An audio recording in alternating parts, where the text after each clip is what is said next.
So the Austrian School of Economics, once I kind of found those guys, and that's really what Peter Schiff was talking about. Like Schiff used to, he'll quote Mises every now and then, and he really breaks down like the business cycle and things like that. But what was so interesting to me about all of them was the fact that they just saw economics from my perspective for what it is. And like I guess like most people would say modern economics probably started in like the 1700s. Like that's when like Wealth of Nations was written. Yeah. Like Adam Smith. And those guys are great. Like there's some really interesting stuff that they like Adam Smith, figuring out kind of like the invisible hand and stuff like that is really, really interesting. But they really got a lot of shit wrong.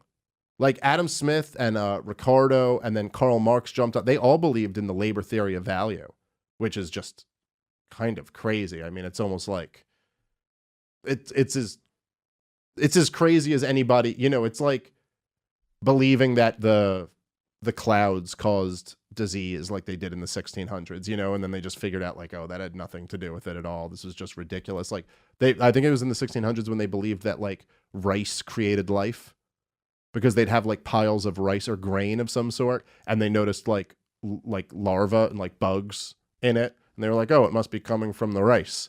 And then, they like did some more tests where they put it in a glass jar and they were like, oh, it doesn't really create life if it's right, with the little, sealed. The little thing on top. Yeah, the air now get in. right. I remember. And then that. Sure. and then it's like they realize it's like, oh, flies are just flying in there and laying their fucking eggs, and that's Yeah. where it comes from. It's not that Did they some create, guy like just hop out from the pile to holy shit, don't do that. You get sorry, dude. Isn't it crazy that Austrian, like from an academic perspective, we're fringe. There's so much evidence to it, and it seems so. Like I remember the first time I'd heard about it, and I'd taken a bunch of these economic classes before I started failing all of them. I was working on like a gold trading desk or whatever. These people knew their shit. They were interesting people to be around, and someone brought it up. He goes, yeah, like because they were talking about at that time all the money that the Fed was like putting into the market.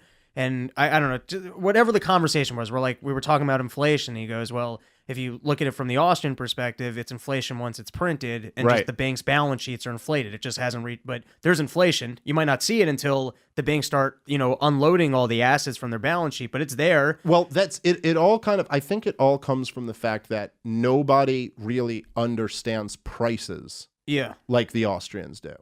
So if you look at like what a price actually is. Now, I'm not saying that no other economist would give you a reasonable answer for what a price is, but it just seems like the Austrians took this a little bit more seriously and had a more thorough understanding of it, and that's why they realized that prices play such a role, because really interest rates are just prices. I mean, that's what it is. It's the price of what money costs. And so what the Austrians first really put out there was the subjective theory of value, which just smashes the labor theory of value, which is just that.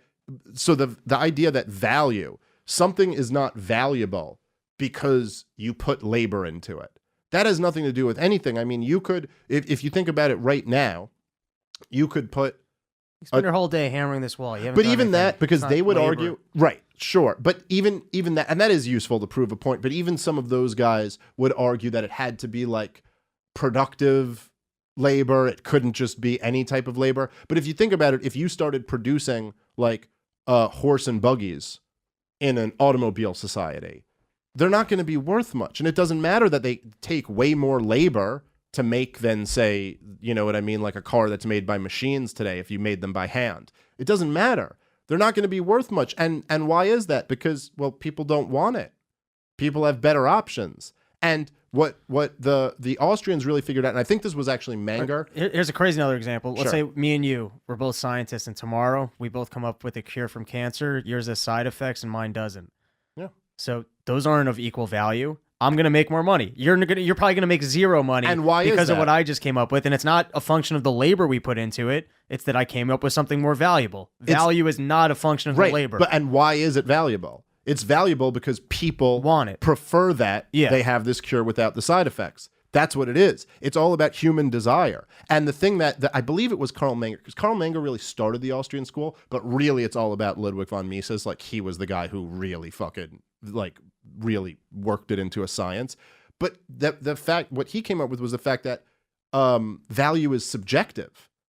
that it's a completely subjective thing. So if you you know, if me and you trade like, I don't know, like a beer for a fucking cigarette, or maybe I need a few more cigarettes than just one. But if we trade, then all you can really deduce from that is that I wanted the cigarettes more and you wanted the beer more.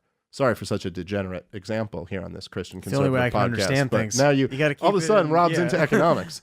But so he basically figured out, and then they would figure out things that, like, you know, there was like well, I think it was called the water diamond paradox, where economists for a while couldn't figure out why diamonds were worth more than water.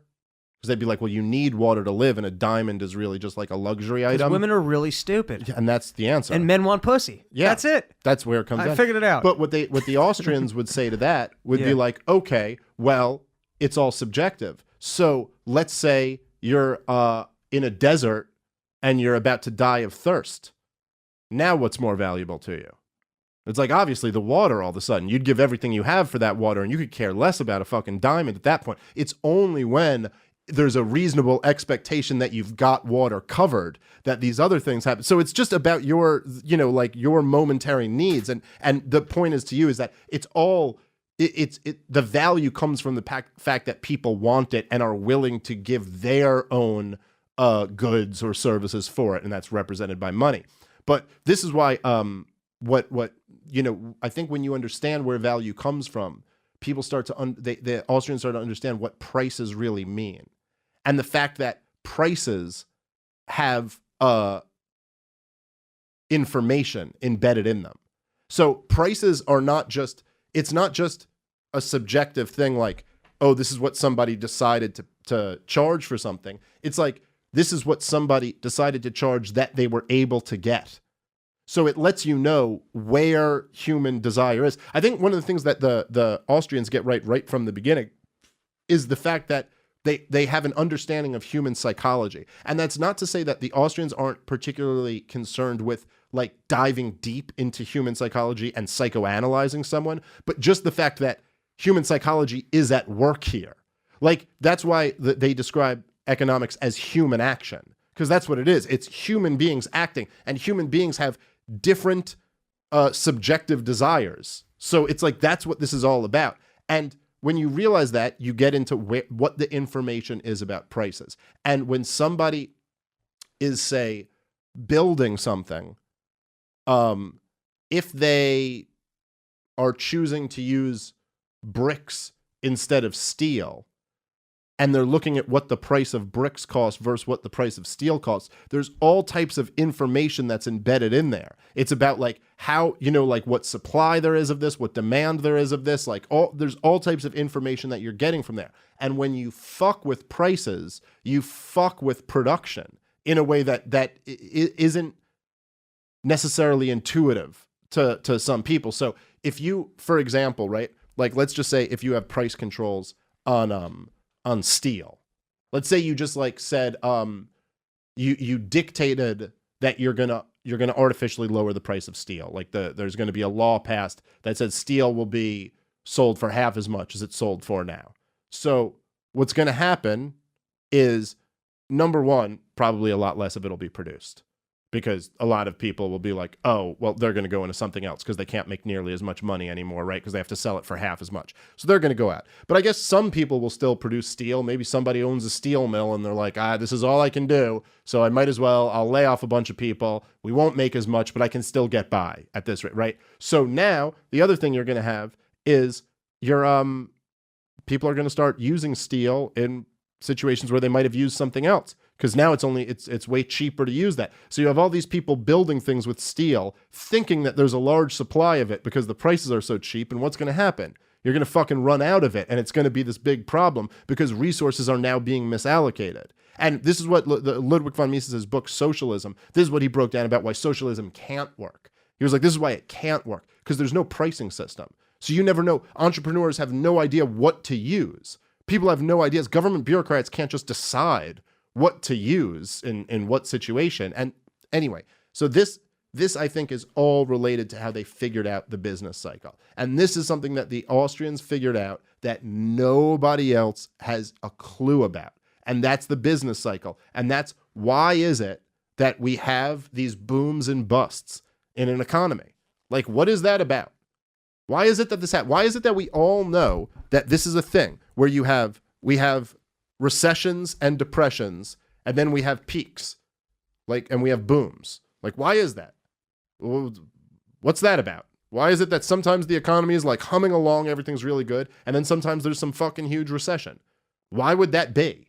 And the kind of standard, the Marxist explanation, and I think the Keynesian explanation, is both that capitalism is inherently unstable, so it produces booms and busts, which is like, okay, the business cycle. You gotta smooth it out. Well, right. Well, that's the Keynesian model, is that you have to smooth it out. The Marxist model is more that it's can't be smoothed out. Like, you just need a socialist revolution. It will lead to that. But the issue with that is that even if you take the Keynesian approach, that it's like there's these animal spirits and capitalism tends toward instability, which is literally what Keynes said, that there were animal spirits of the markets. It's like, so why would it be that this would happen in every industry across the board? I mean, like, you could certainly see if there was like, I don't know, whatever, like some people made some bad decisions in one industry, so that industry goes from booming to busts. But why would all industries, or a huge proportion of industries, go from boom to bust? Like, why would that be the case?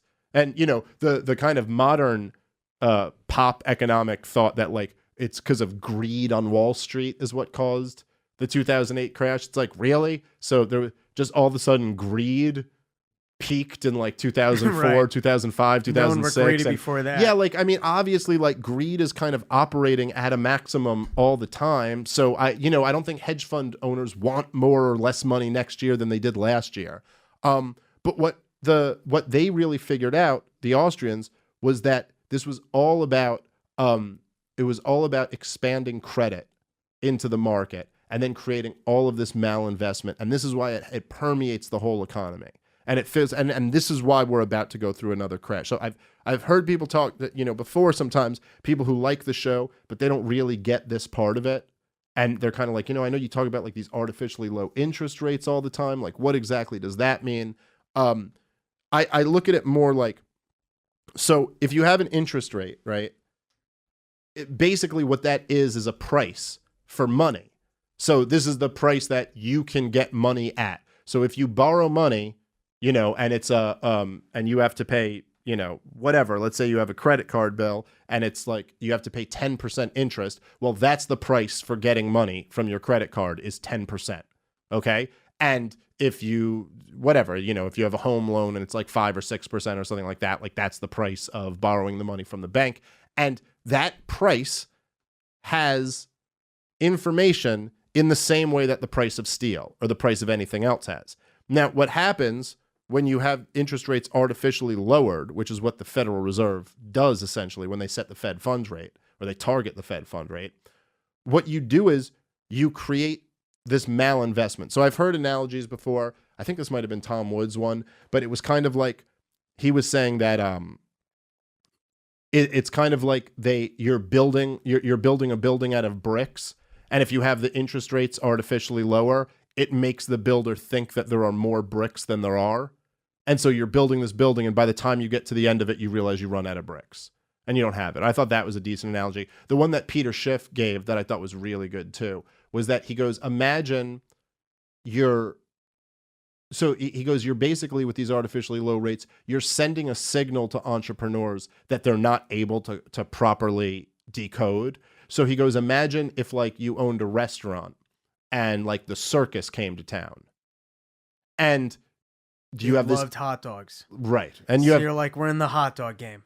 Well, we're gonna feed. Let's just say you have a restaurant and the circus comes in, and all of a sudden your restaurant is packed. It's packed but you don't know that this is because a circus came in. This is just, to you, like, it's just a market signal. It's just like, oh, your restaurant's packed. So now you're like, holy shit, we're packed. We're going to expand. We're going to open 2 more restaurants. We're going to build a new kitchen. We're going to put all this money into investing in the business because there's this huge demand now. And then all of a sudden the circus leaves town and it's gone. And what are you left with now?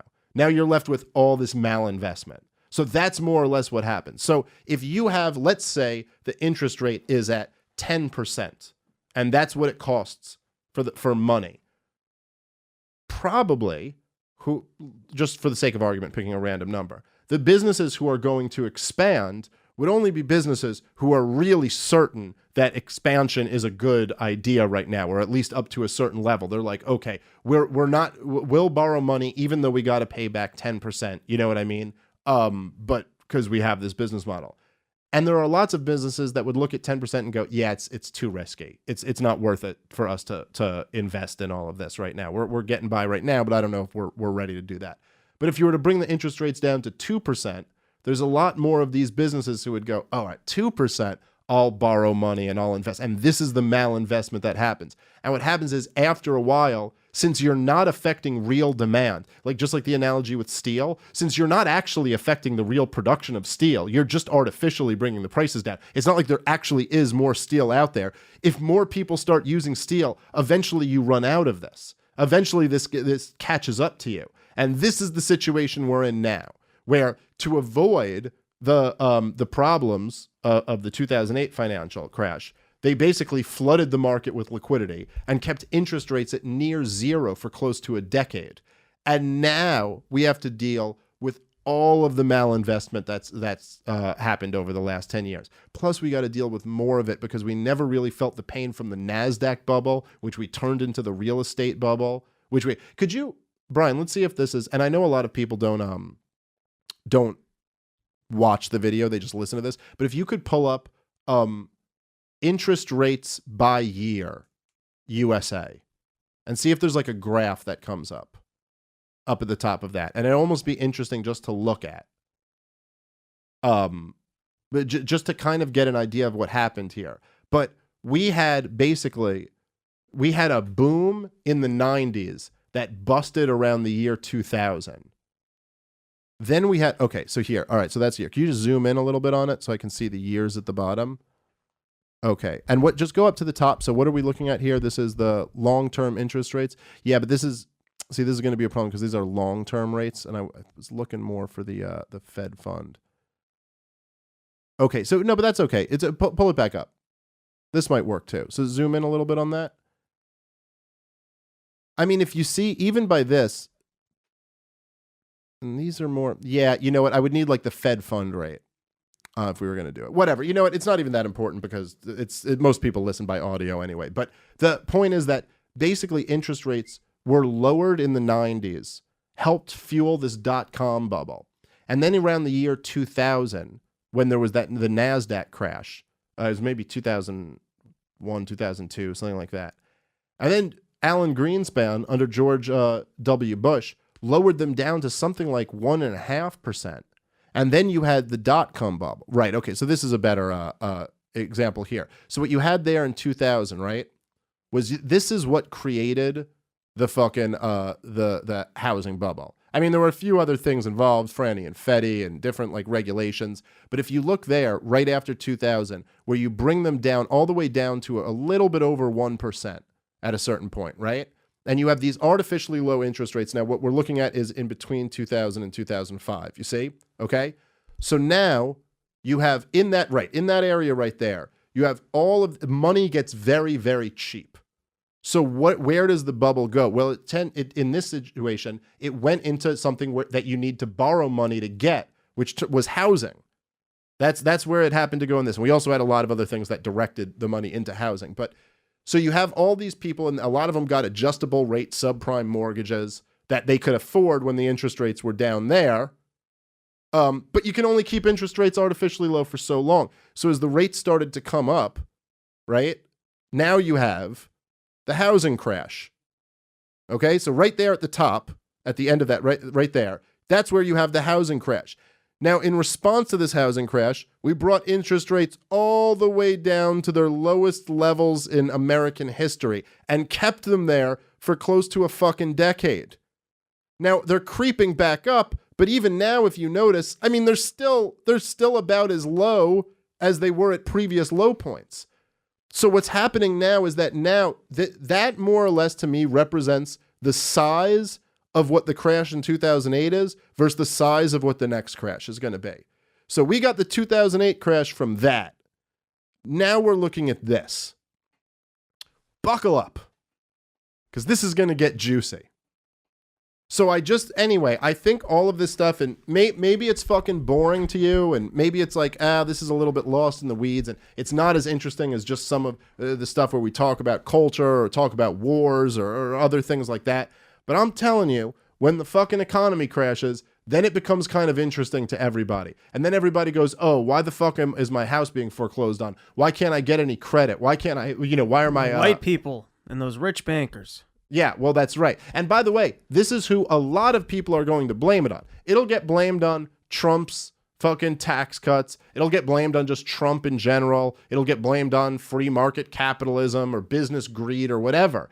But there will be this other smaller group of people who I think were drawn into like the right-wing populist thing, who hopefully will be willing to give libertarianism another look. Because some of the other people... there is a reason why libertarianism had a big moment after the last crash. And I'm hoping we have another one. I think that could be like the only silver lining of another big crash, is at least people start waking up to how crazy all this shit is. But look, it's coming. There's no way it can't. The fucking misallocation is there already. So it's not a question of whether or not it's going to come. It's just when and how bad. Excuse me. The only question is how soon and how bad. And my guess is pretty soon and pretty bad. That's my guess. So we'll see. But I don't think there's going to be any running away from this one.